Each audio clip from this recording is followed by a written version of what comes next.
Hello student, कैसे हैं आप सब लोग। उम्मीद है आप अच्छे होंगे। तो आज हमारा जो अगला लेसन है वो लेसन है 11 और आज हम जो है लेसन 11 के अंतर्गत पढ़ेंगे। लेसन का जो हमारा नाम है वो नाम है जनसंख्या एवं हमारा पर्यावरण। ये लेसन 11 है। तो इसी के बारे में हम पढ़ेंगे कि जनसंख्या एवं पर्यावरण से हमारा क्या संबंध है, क्या क्या चीज़ें होती हैं, इसके बारे में हम आज अध्ययन करेंगे। तो देखिए, बढ़ती जनसंख्या घटती सुविधाएं, बढ़ती जनसंख्या घटती सुविधाएं, सही बात है। तो ये एक जगह एक गांव का जिक्र कर रहा है। उस गांव का नाम है जगतपुर।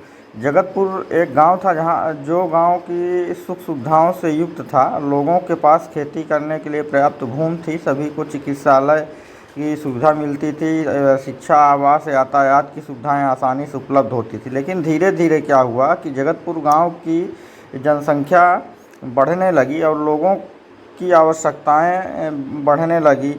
खेती हो योग्य जो भूमि थी वो धीरे धीरे कम होने लगी तथा सुख सुविधाओं में प्रयोग आने वाली वस्तुओं की संख्या भी जनसंख्या के अनुपात में कम पड़ने लगी। चूँकि जनसंख्या जब बढ़ने लगी तो चीज़ें कम पड़ने लगी, जिससे दोनों के अनुपात में असंतुलन पैदा होने लगा। तो मेन मुख्य बात ये कहना है कि जनसंख्या वृद्धि क्या है। जो हमारी डिफिनीशन है कि जनसंख्या वृद्धि क्या किसे कहते हैं, जनसंख्या वृद्धि क्या है ये बताना है। तो देखिए, जनसंख्या वृद्धि से आशय लगाते हैं कि जनसंख्या वृद्धि का अर्थ होता है केवल लोगों की संख्या बढ़ने से नहीं होता है। किसी क्षेत्र विशेष की जनसंख्या वृद्धि का आकलन हम तभी कर सकते हैं जब सामाजिक एवं आर्थिक सुविधाएं, कौन सी, सामाजिक एवं आर्थिक सुविधाएं होने के बावजूद भी हम अपना जीवन यापन ठीक ढंग से नहीं कर पाते, तो हम उसे कहेंगे कि जनसंख्या वृद्धि है। अब उदाहरण के तौर पे आप देखेंगे कि जब हमारे संसाधन जैसे भूमि है, जल है, खाद्य पदार्थ है, ये इस तरह की जो चीज़ें हैं, तो वहाँ पर रहने वाले व्यक्तियों को जब कम पड़ने लगे तो हम कह सकते हैं कि हमारी जनसंख्या में वृद्धि हुई है। अब जनसंख्या वृद्धि केवल जगतपुर गांव की ही समस्या नहीं है। ये जो समस्या है ये धीरे धीरे कर के पूरे देश में जनसंख्या वृद्धि की एक यही स्थिति होती जा रही है। इस प्रकार की समस्या उत्पन्न हो रही है। यदि जगतपुर गांव जैसे ही हमारे देश में न जाने कितने गांव हैं जिनकी जनसंख्या हर रोज़ बढ़ रही है, हर वर्ष बढ़ रही है। 10 से 15 वर्ष बाद हमारी स्थिति यह होगी कि क्या होगी, इसके बारे में हमें सोचने की ज़रूरत है, इस पर मंथन करने की ज़रूरत है। अब आपको यह जानकर आश्चर्य होगा कि विश्व में जनसंख्या के आधार पर चीन के बाद, कौन सा, चीन के बाद, विश्व में जनसंख्या के आधार पर चीन के बाद हमारा देश भारत दूसरे स्थान पर है। मतलब सबसे ज़्यादा जनसंख्या चीन की है, उसके बाद फिर दूसरे नंबर पर भारत है। अब सोचिए, ये फर्स्ट है और ये सेकंड नंबर पे है। मतलब सबसे ज़्यादा जनसंख्या कहीं है तो वो है चाइना में, और चाइना के बाद दूसरे नंबर पर अपना भारत है। तो ये एक बहुत बड़ी समस्या है। अब जनसंख्या वृद्धि जब होगी तो उसके दुष्प्रभाव भी देखने को मिलेंगे। तो क्या क्या दुष्प्रभाव है उसके बारे में आइए जानते हैं।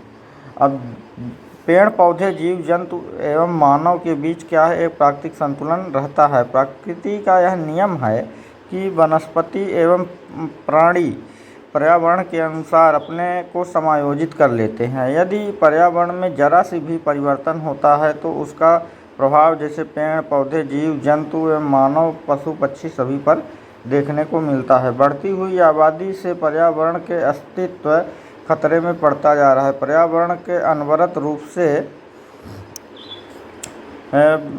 बढ़ती हुई जनसंख्या प्रभावित कर रही है। जनसंख्या एवं मानव द्वारा उपयोग की जाने वाली वस्तुओं का अनुपात का जो संतुलन है वो दिन प्रतिदिन बिगड़ता जा रहा है। इसी परिप्रेक्ष्य में एक प्रसिद्ध जनसंख्या शास्त्री हुए हैं, उनका नाम था माल्थस।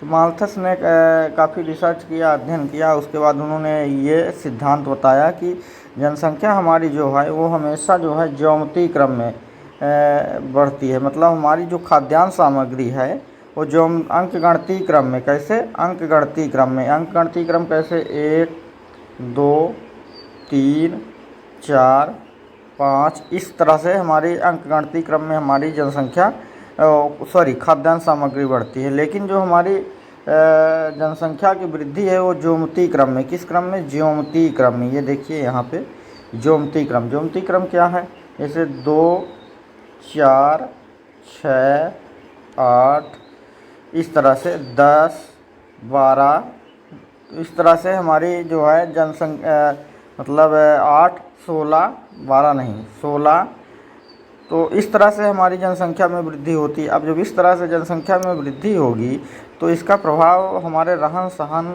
जीवन शैली पर भी पड़ता है।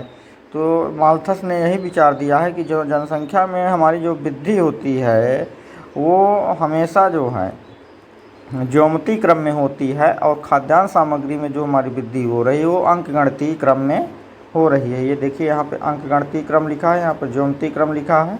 तो इस तरह से हमारी वृद्धि होती है। ये कई बार परीक्षाओं में पूछा गया है, यहाँ से प्रश्न भी बने हैं, तो यहाँ पर आप लोगों को ध्यान देने की ज़रूरत है। तो इस तरह से प्रभावित होगी। अब देखिए यहाँ पर फिगर में देखिए दोनों चित्रों में किस प्रकार का रहन सहन अच्छा है तथा कौन खुशहाल दिखाई दे रहा है, यह देखकर आपके विचार को आया हुई होगा और मन में तुलनात्मक बिंदुवार वर्णन करने को भी मिल रहा होगा। ये तो इस तरह से देखिए एक ये है, एक ये है, एक ये है। अब इसके पास चारपाई वगैरह सब कुछ है, इसका रहन सहन जीवन स्तर सही है, इसके पास कुछ चीज़ों की कमी है इसलिए इस तरह से रह रहा है। तो ये इस तरह से भी है।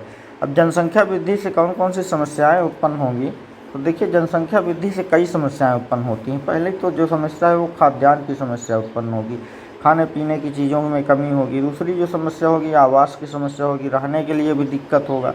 तीसरी समस्या चूँकि बीमार भी पड़ेंगे तो चिकित्सा सुविधाओं में कमी आएगी। चौथी समस्या यातायात की सुविधा होगी, जनसंख्या वृद्धि होगी, साधनों की कमी होगी, तो इस प्रकार से उसमें सुविधा होती। तीसरी है पेयजल की समस्या, पीने के लिए सबको शुद्ध और स्वच्छ पानी नहीं मिलेगा। चौथी है जीवन की गुणवत्ता में कमी आएगी। पाँचवा है स्वच्छता की समस्या। सातवां है रोजगार की समस्या, ये सबसे बड़ा इम्पॉर्टेंट समस्या है वर्तमान में। बेरोजगारी बहुत तेज़ी से बढ़ रही है, बेरोजगारी की वजह से लोग जो है तमाम गलत कदम भी उठा रहे हैं, तो बेरोजगारी की समस्या। चौथा और अगला है प्रदूषण की समस्या। तो इस प्रकार से समस्याएं जो है दिन प्रतिदिन बढ़ती चली जाएंगी। प्रत्येक व्यक्ति के जीवन के एवं भोजन वस्त्र मकान मूलभूत आवश्यकताएं होती हैं, रोटी कपड़ा और मकान। भूमि का क्षेत्र जो है हमारा सीमित है और भूमि ही हमारी सभी आवश्यकताओं की पूर्ति का आधार है। जनसंख्या वृद्धि से कृषि योग्य भूमि एवं अन्य क्षेत्रों में उपयोग हो रहे चीज़ों की कमी पड़ रही है। जैसे एक परिवार से लेकर एक सदस्य की संख्या बढ़ने से खेत खलिहान और मकान व संपत्ति कम होने लगती है, संपत्ति छोटी छोटी होने लगती है। उसी प्रकार से ये भी एक समस्या है। दूसरी समस्या है भरण पोषण की समस्या उत्पन्न होती है। किसी के पास 12 बीघे ज़मीन थी, आज वो उसके पास 2 बीघे ज़मीन हो गई। क्यों, जनसंख्या बढ़ने के कारण वो बेहतर जीवन यापन नहीं कर पाता है। इस प्रकार की जो है समस्या उत्पन्न होती है। खेत खलिहान की समस्या उत्पन्न होती है। बागों के हरे भरे पेड़ को काटने पड़ते हैं, तालाबों को काटने पड़ते हैं। पर्यावरण संबंधी कौन कौन सी समस्याएं उत्पन्न होती हैं, जैसे वायु प्रदूषण होता है, जल प्रदूषण होता है, मृदा प्रदूषण, इस तरह की तमाम समस्याएं उत्पन्न होती हैं। फिर देखेंगे कि जनसंख्या वृद्धि से रोजगार के अवसर भी कम हो रहे हैं। कुशल और शिक्षित लोगों को भी रोजगार नहीं मिलता। जैसे पढ़े लिखे लोग हैं, पीएचडी किए हैं या काफ़ी मतलब उनके पास शैक्षिक योग्यता अच्छी है, लेकिन फिर भी उनको रोज़गार प्राप्त करने में कठिनाई होती है या नहीं भी मिलता है। तो ऐसा क्यों है, ऐसा विचार करने की ज़रूरत है। रोज़गार के अवसर कम हो रहे हैं, परंतु बेरोजगारी बढ़ने के कारण युवाओं में हताशा है, आपराधिक प्रवृत्तियाँ बढ़ रही हैं। इसी प्रकार आप ट्रेनों में देखते होंगे कि जब आप सफ़र करते होंगे तो ट्रेनों में बहुत ज़्यादा भीड़ होती है, बैठने तक की जगह नहीं होती है। लोग जो है बड़ा मुश्किल से ट्रेन के अंदर सफ़र कर पाते हैं। तो ये सब तमाम समस्याएं, जैसे आप स्वास्थ्य केंद्रों पे जाएंगे तो लंबी लंबी भीड़ें आपको देखने को मिलेंगी। राशन की दुकानें पर जाएंगे तो लंबी भीड़ देखने को मिलेगी और टिकट की कतारें लगी हुई होगी। तो इस तरह की समस्याएं देखने को मिलती हैं। जैसे उद्यान है, नलकूप है, सड़कों, हैंडपम्प इत्यादि की सुविधाओं प्राप्त करने में काफ़ी कठिनाई सामना करना पड़ेगा। तो इस तरह की समस्याओं को हमें सामना करना पड़ता है। फिर धीरे धीरे है कि झुग्गी झोपड़ियों में लोग रहना शुरू कर देते हैं। जब उनके पास कमाई नहीं होगी तो झुग्गी झोपड़ियों में रहना शुरू कर देते हैं। इस प्रकार की समस्याएं जो हैं रही हैं। अब इन समस्याओं से निजात पाने के लिए हमें कुछ न कुछ करना होगा। ठीक, अब जैसे अधिक जनसंख्या वृद्धि के कारण प्रकृति और मानव के बीच में तालमेल जो बना हुआ था वो दिन प्रतिदिन क्या हो रहा है, बिगड़ रहा है। पर्यावरण के प्रदूषण होने से मानव जीवन को विभिन्न खतरों एवं वायु प्रदूषण, जल प्रदूषण एवं ध्वनि प्रदूषण आदि की समस्या का सामना करना पड़ता है। ये देखिए यहाँ आप चित्र में देख सकते हैं, ये है इस तरह से, तो ये पूरा फिगर बना हुआ है, तो इस तरह से यहाँ पे भी देख सकते हैं। अब क्या होगा कि यदि जनसंख्या वृद्धि को नियंत्रित कर लिया जाए तो वनों का कटाव को भी रोका जा सकता है और वायु प्रदूषण, जल प्रदूषण, इस तरह की जो प्रदूषण है वो भी ठीक किया जा सकता है। जो स्वास्थ्य जीवन के लिए आवश्यक अनुकूल वातावरण हो उन्हें भी प्राप्त किया जा सकता है। अब जनसंख्या वृद्धि का पर्यावरण पर प्रभाव क्या पड़ता है, तो जनसंख्या वृद्धि का से इसका सीधा प्रभाव पर्यावरण पर पड़ रहा है। अतः अपनी आवश्यकताओं की पूर्ति के लिए उपलब्ध विभिन्न संसाधनों का दोहन कर रहे हैं, जिसके कारण पर्यावरण असंतुलन बढ़ रहा है। हमें भोजन तथा आवास जैसी मूलभूत आवश्यकताओं के लिए वनों का विनाश करते जा रहे हैं, जो कि हमारे जीवन के लिए अत्यंत आवश्यक है। हम लगातार श्वसन क्रिया तथा अन्य कार्यों हेतु जो है हानिकारक वातावरण को एवं गैसों को छोड़ रहे हैं, जैसे कार्बन डाइऑक्साइड, मीथेन, जल वाष्प सूर्य से आने वाली विकिरण को अवशोषित कर लेती है, इन्हें वापस नहीं जाने देती, जिसके परिणाम स्वरूप पृथ्वी का ताप बढ़ता जा रहा है। इन गैसों के कारण हरित गृह गैस, कौन सी, ये ध्यान देने की जरूरत है, हरित गृह गैस, ग्रीन हाउस गैस इसी को बोलते हैं, का नाम जानते ही होंगे। इसके कारण जो हरित गृह प्रभाव अर्थात ग्रीन हाउस इफेक्ट जिसको बोलते हैं, के कारण पृथ्वी का तापमान बढ़ रहा है, जिसे भूमंडलीय तापन या ग्लोबल वार्मिंग के नाम से भी जाना जाता है।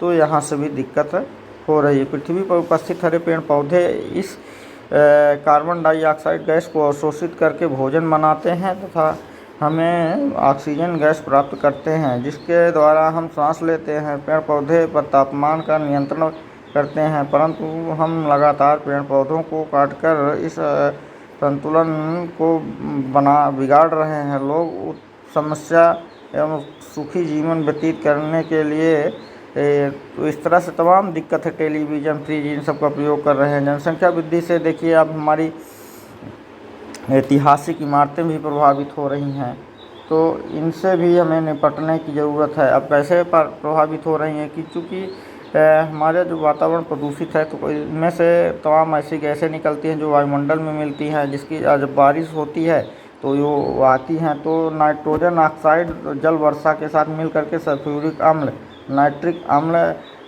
जो है गिराते हैं, जिसके कारण भी होता है। तो इस तरह की तमाम समस्याएं उत्पन्न होती हैं, जिसकी वजह से देखिए ताजमहल प्रभावित हो रहा है। अब आप देखेंगे कि मथुरा रिफाइनरी तेल शोधक कारखाने से उत्सर्जित का सल्फर डाइऑक्साइड गैस के कारण आज ताजमहल का पर गंभीर प्रभाव एवं खतरा मंडरा रहा है। आगरा स्थित विभिन्न उद्योग जैसे फाउंडरी एवं जनरेटर सेटों से निकलने वाले धुएं में सल्फर ऑक्साइड गैस होती है,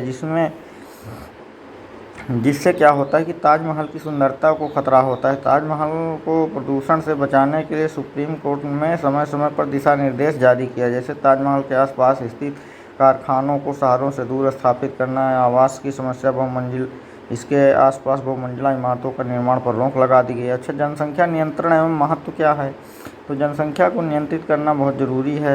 आप जानते हैं, नहीं तो ये जो हमने अभी ये बताया, इस तरह की समस्याएं उत्पन्न हो रही हैं।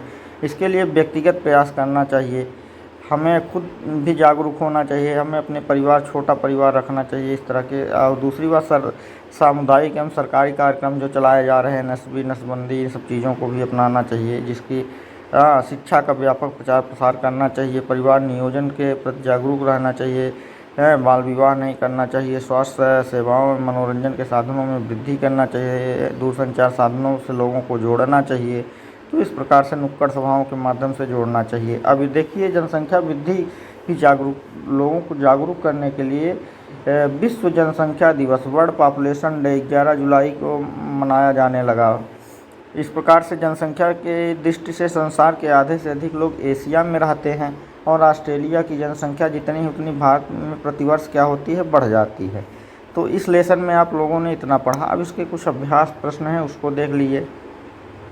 ये है, स्क्रीन पर फ्लैश हो रहा है, आप लोग यहाँ से देख लीजिएगा और इसके अभ्यास प्रश्नों को कर लीजिएगा। ये रिक्त स्थान की पूर्ति है, तो इसमें बहुत ज़्यादा नहीं है, बस इतना ही है। तो जो लोग चैनल पे नए हैं वो लोग चैनल को सब्सक्राइब कर देंगे, साथ में बेल आइकन भी प्रेस कर देंगे। धन्यवाद।